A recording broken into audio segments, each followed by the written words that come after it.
Évangile selon Marc, chapitre 9. Il leur dit encore, « Je vous le dis en vérité, quelques-uns de ceux qui sont ici ne mourront point, qu'ils n'aient vu le royaume de Dieu venir avec puissance. »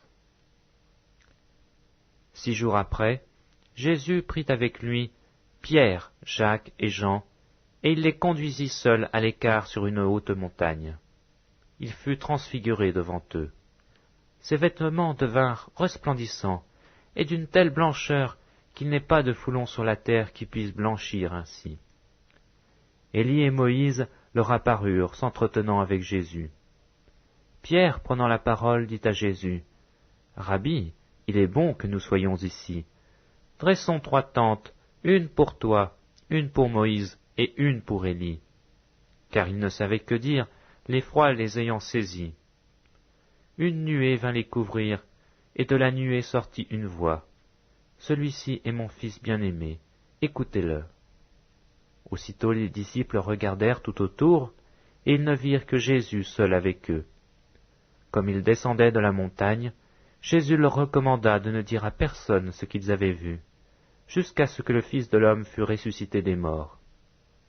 Ils retinrent cette parole, se demandant entre eux ce que c'est de ressusciter entre les morts. Les disciples lui firent cette question. « Pourquoi les scribes disent-ils qu'il faut qu'Élie vienne premièrement ?» Il leur répondit, « Élie viendra premièrement, et rétablira toutes choses. Et pourquoi est-il écrit du Fils de l'homme qu'il doit souffrir beaucoup et être méprisé? Mais je vous dis qu'Élie est venu, et qu'ils l'ont traité comme ils l'ont voulu, selon qu'il est écrit de lui. » Lorsqu'ils furent arrivés près des disciples, ils virent autour d'eux une grande foule, et des scribes qui discutaient avec eux. Dès que la foule vit Jésus, elle fut surprise, et on accourut pour le saluer. Il leur demanda, « Sur quoi discutez-vous avec eux ?» Et un homme de la foule lui répondit, « Maître, j'ai amené auprès de toi mon fils, qui est possédé d'un esprit muet. En quelque lieu qu'il le saisisse, il le jette par terre, l'enfant écume, grince des dents et devient tout raide.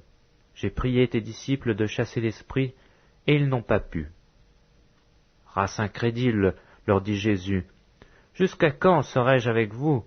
Jusqu'à quand vous supporterai-je? Amenez-le-moi. On le lui amena. Et aussitôt que l'enfant vit Jésus, l'esprit l'agita avec violence, il tomba par terre et se roulait en écumant. Jésus demanda au Père, « Combien y a-t-il de temps que cela lui arrive ?» Depuis son enfance, répondit-il. Et souvent l'esprit l'a jeté dans le feu et dans l'eau pour le faire périr. Mais si tu peux quelque chose, viens à notre secours, aie compassion de nous.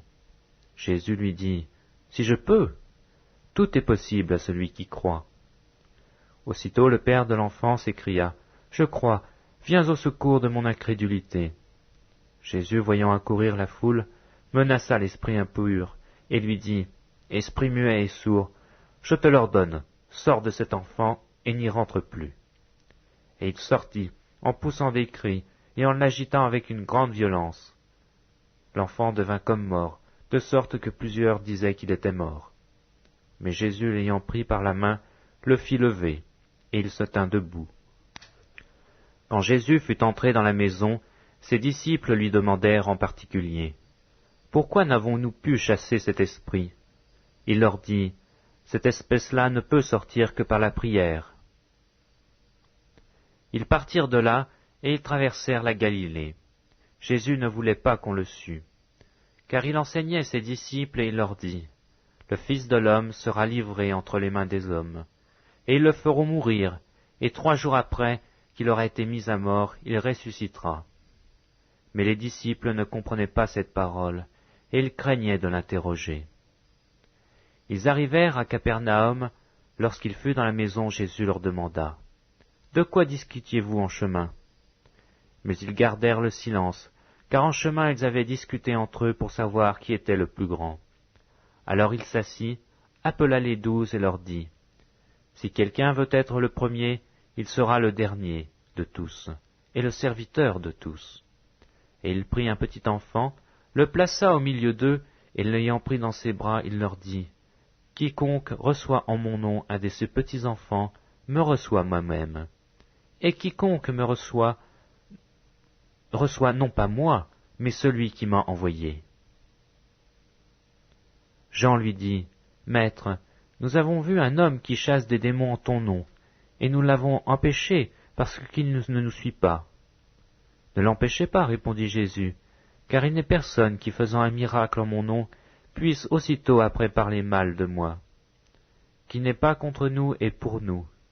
Et quiconque vous donnera à boire un verre d'eau en mon nom, parce que vous appartenez à Christ, je vous le dis en vérité, il ne perdra point sa récompense. Mais si quelqu'un scandalisait un de ces petits qui croient, il vaudrait mieux pour lui qu'on lui mît au cou une grosse meule de moulin, et qu'on le jetât dans la mer. Si ta main est pour toi une occasion de chute, coupe-la.